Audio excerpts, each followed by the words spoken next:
Es necesario.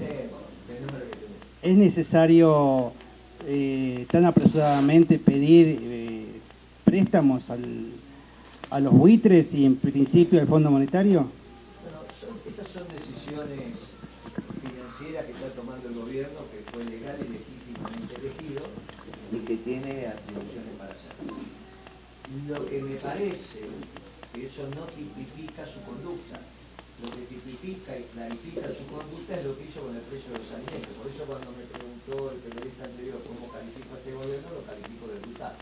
Es la expresión de la brutalidad oligárquica de la Argentina, que nuestros mayores ya lo vivieron y ustedes, los más jóvenes no, pero si recurren a la memoria de los mayores le van a decir que esto es lo que pasaba antes que acá viniera Perón y Evo. Moreno, ¿cómo analiza la victoria parlamentaria que tuvo el gobierno nacional en la Cámara de Diputados con la aprobación del acuerdo con los fondos buitres, para lo cual necesitó necesariamente de votos de legisladores electos en el Frente para la Victoria? Lo importante dentro del movimiento nacional justicialista es que nos precisamos todos. Hay compañeros que tomaron las decisiones en función de sus necesidades de gestión y hay compañeros que tomaron sus decisiones y sus votaciones en función de sus principios y valores y las necesidades que tienen de cierta impronta, no de gestión, sino la impronta de la convicción. Y a los dos me refiero como compañeros.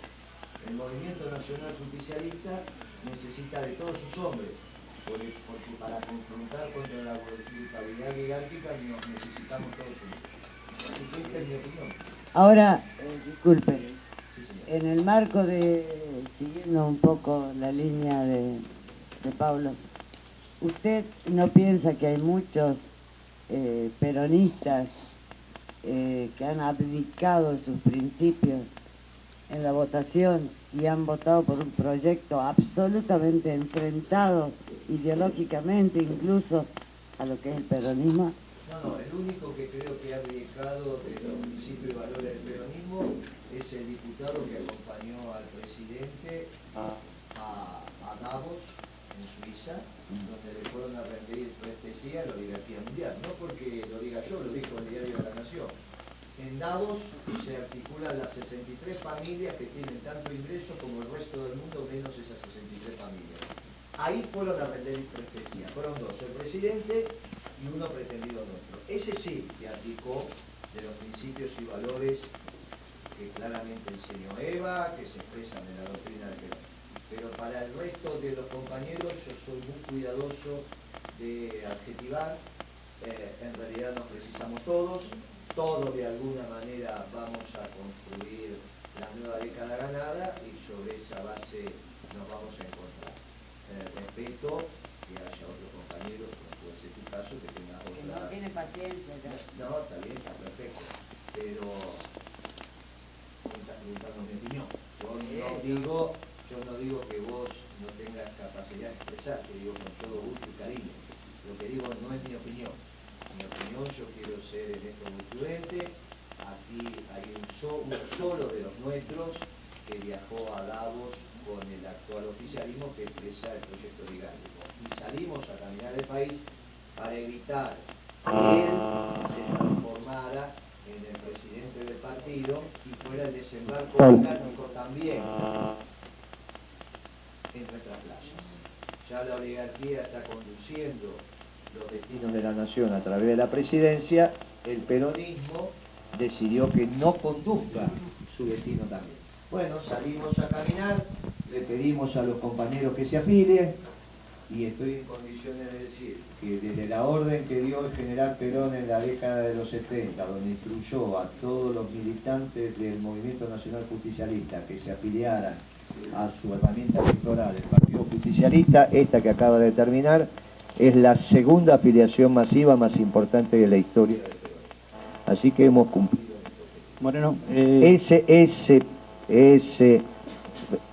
que fue elegido, pretendidamente elegido por el presidente como futuro presidente del Partido Justicialista, no va a ser presidente del Partido Justicialista.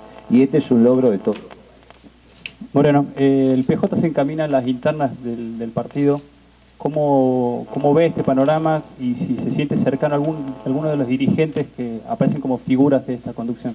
Sí, me parece que hay dos momentos decisivos, o el 8 de abril, que es cuando finaliza la presentación de listas, o el 8 de mayo, cuando sea la confrontación interna. Yo deseo que el 8 de abril haya una sola lista que pueda ser proclamada, y creo que tiene que estar conducido por alguno de los gobernadores exitosos que tiene el peronismo, que reúna los requisitos necesarios de garantía de gobernabilidad de sus provincias y también la edad necesaria como para entender el conjunto de los espacios que se están articulando hoy en el peronismo. Creo que por ahí podemos estar en condiciones de encontrar el que nos exprese. Y esto es muy importante porque cuando el presidente del Partido Justicialista indique la dirección en las grandes líneas de avance del peronismo, vamos a terminar con esto de que prácticamente todos se llaman peronistas. Hoy en el gabinete de Macri hay gente que se llama peronista, en el gabinete de Vidal hay gente que se llama peronista. Bueno, me parece que en algún momento, el propio Todesca dice que es peronista, entonces en algún momento hay que diferenciar y definir las líneas políticas. Ningún peronista puede acompañar las políticas oligárquicas del presidente Macri. Y esto está claro, es una línea divisoria entre el campo nacional y popular, lo que expresa el peronismo y lo que expresa la oligarquía del país. Moreno, acá... No.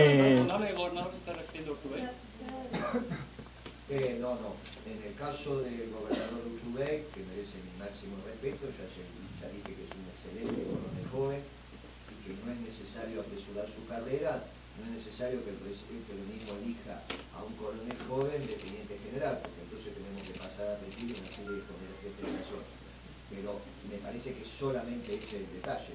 Es un excelente gobernador, tiene un excelente futuro por delante y me parece que es uno de los hombres importantes que le está dando el peronismo al país. Moreno, el encabezamiento de esta nueva agrupación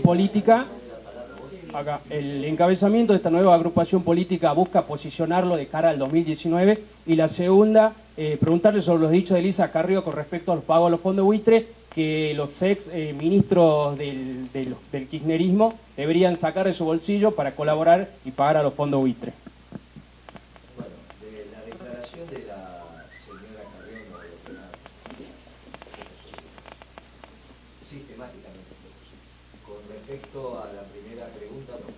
Yo solamente salimos a caminar el país y intercambiar opiniones con los compañeros cuando la segunda, tercera semana de diciembre vimos que la oligarquía había elegido un hombre para presidir el partido.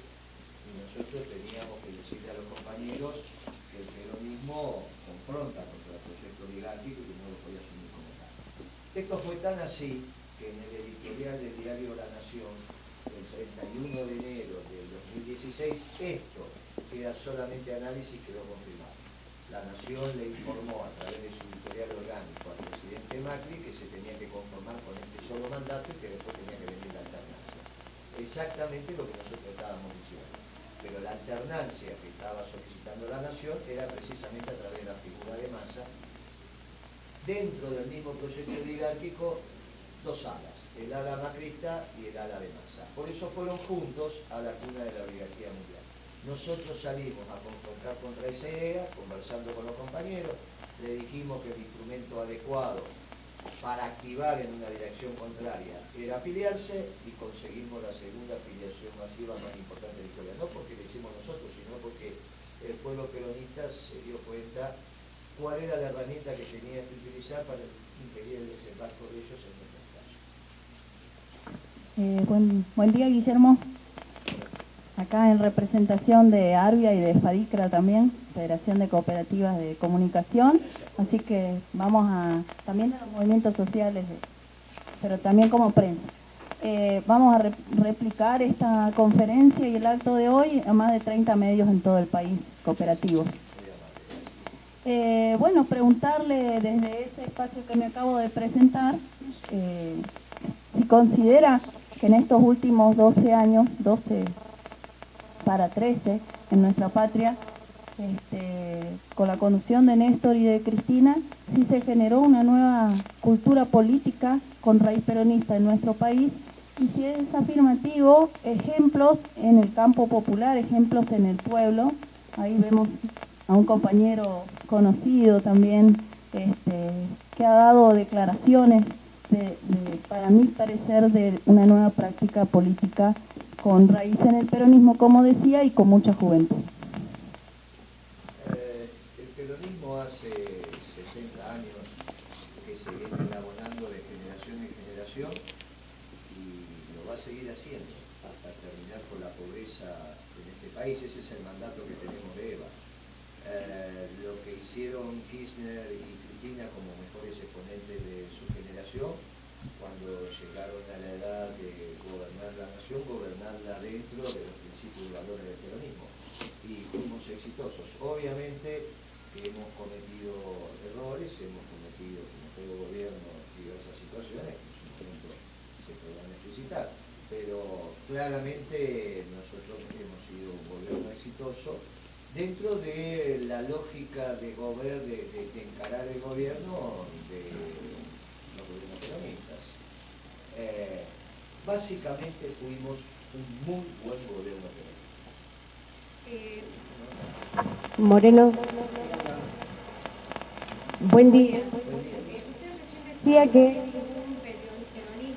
se considere peronista podía apoyar a un gobierno oligárquico. ¿Qué opinión tiene con respecto a las actitudes de impulsar el apoyo del gobierno de Macri del gobernador de Salta, Juan Manuel Urtubey?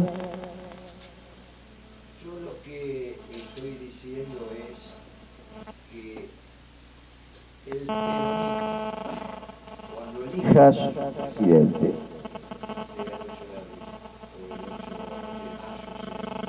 va a definir las líneas directrices de lo que se define dentro del Partido Justicialista en función de los grandes temas que está planteando el gobierno.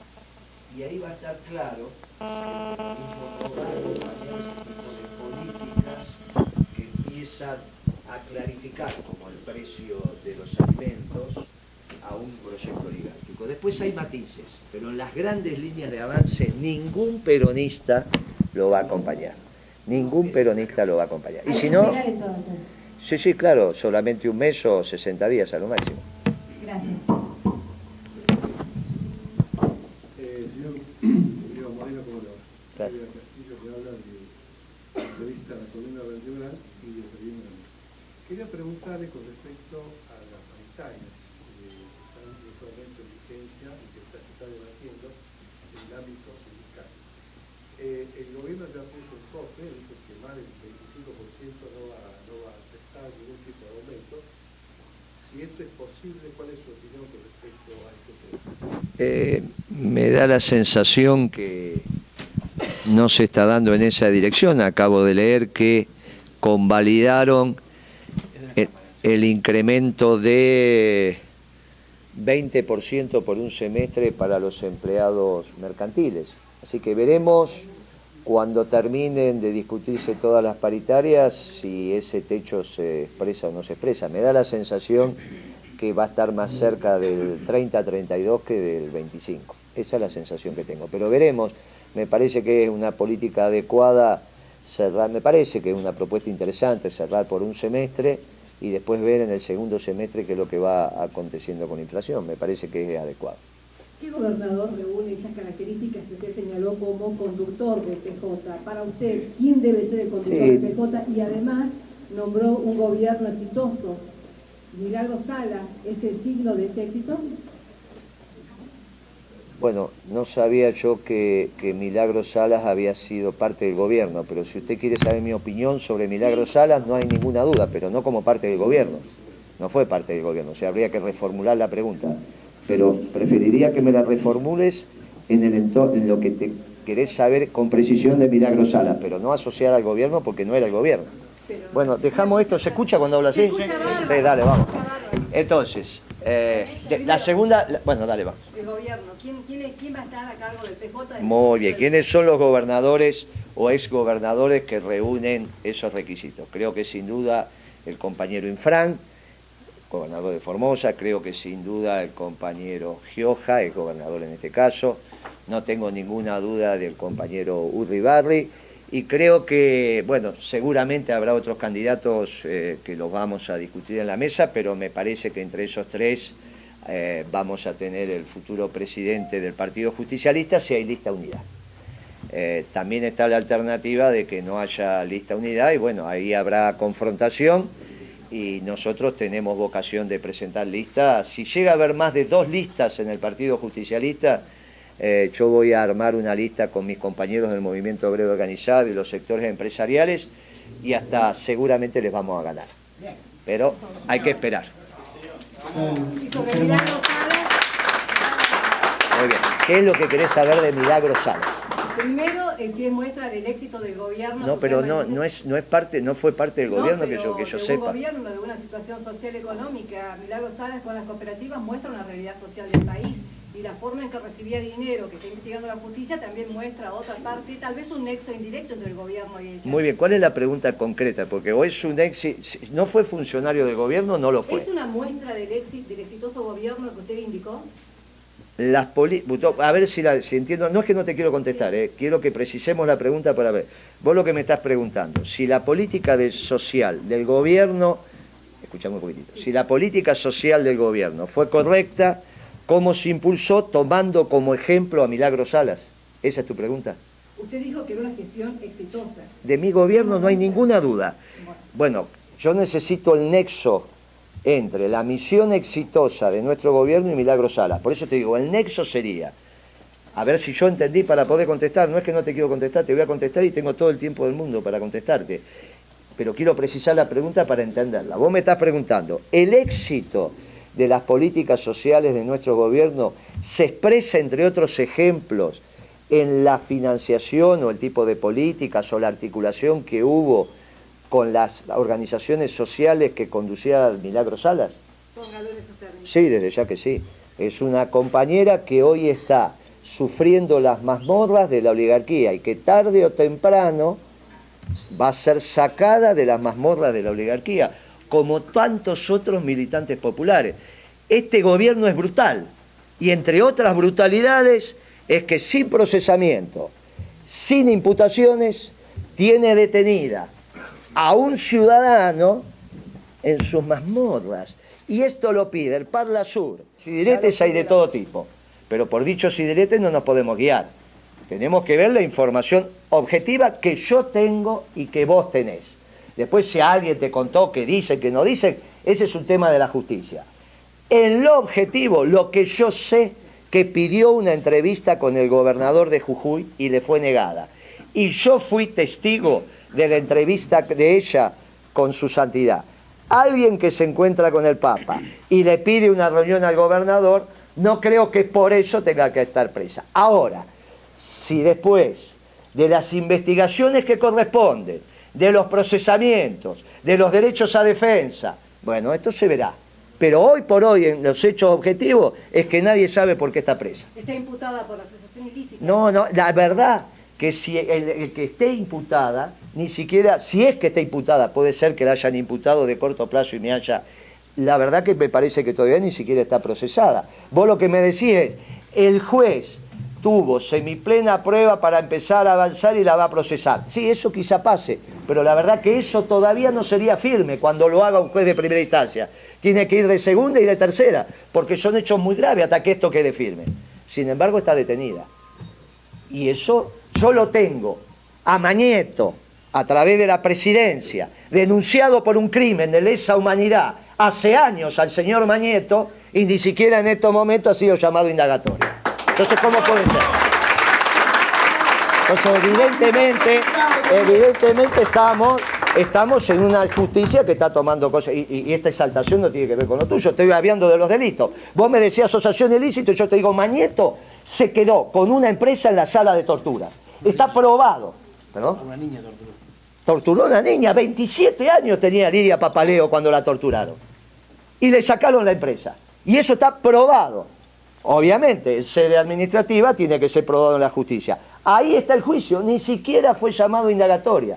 Entonces, me parece que tenemos que tener equidad en lo que nosotros incluso preguntamos y respondemos, porque si no tendenciamos las cosas. Pone las manos al fuego por Milagro Sala. Pongo las manos en el fuego por la presidenta. Yo dije, y lo vuelvo a ratificar, pongo las manos en el fuego por la presidenta. No, pero es que vos, yo contesté lo que vos me estás diciendo. No, pero voy a terminar de contar. Yo contesté lo que vos me estás diciendo. Vos me dijiste a mí, Milagro Salas está mal detenida, está mal detenida. Mañeto está también denunciado por crímenes de lesa humanidad y ni siquiera fue llamado a indagatoria. Y el juez está haciendo un proceso indirecto para llegar a ciertos avances en el proceso, y yo lo valoro también porque tarde o temprano va a ser. Ahora, en este caso, ni siquiera ha sido procesada, ni siquiera ha sido procesada. Que esté imputada, ¿vos sabés qué significa que esté imputado? ¿Qué significa? Que designan que cometió un delito. No es eso imputada. Imputada es, se le hace la denuncia y entonces el juez dice, ante mí están los elementos necesarios para que yo inicie una investigación. Si termino diciendo que esa investigación convalida la denuncia, recién la proceso, y recién ahí va a juicio, pero ese procesamiento puede ser apelado en 2 instancias. No, muy bien, entonces, por una denuncia donde todavía no ha sido procesada, está detenida. Y Mañeto, que está acusado de crímenes de lesa humanidad, no de asociación ilícita, de crímenes de lesa humanidad, ni siquiera ha sido llamado a indagatoria. Entonces, esta situación es la que tenemos que poner en la balanza. Después la justicia va a avanzar, una justicia independiente, y tendrá que trabajar. Y si eso se confirma, volveremos a hablar. Pero si no se confirma, también volveremos a hablar. Compañeros, les pedimos que sean solidarios entre todos los medios de prensa y vayamos corriendo, cada uno pueda preguntar, por favor. ¿Qué tal? Gracias. ¿Cuál va a ser el papel de Cristina en la nueva reestructuración del peronismo? Dentro de la reestructuración del peronismo, ella ha transmitido que no va a participar.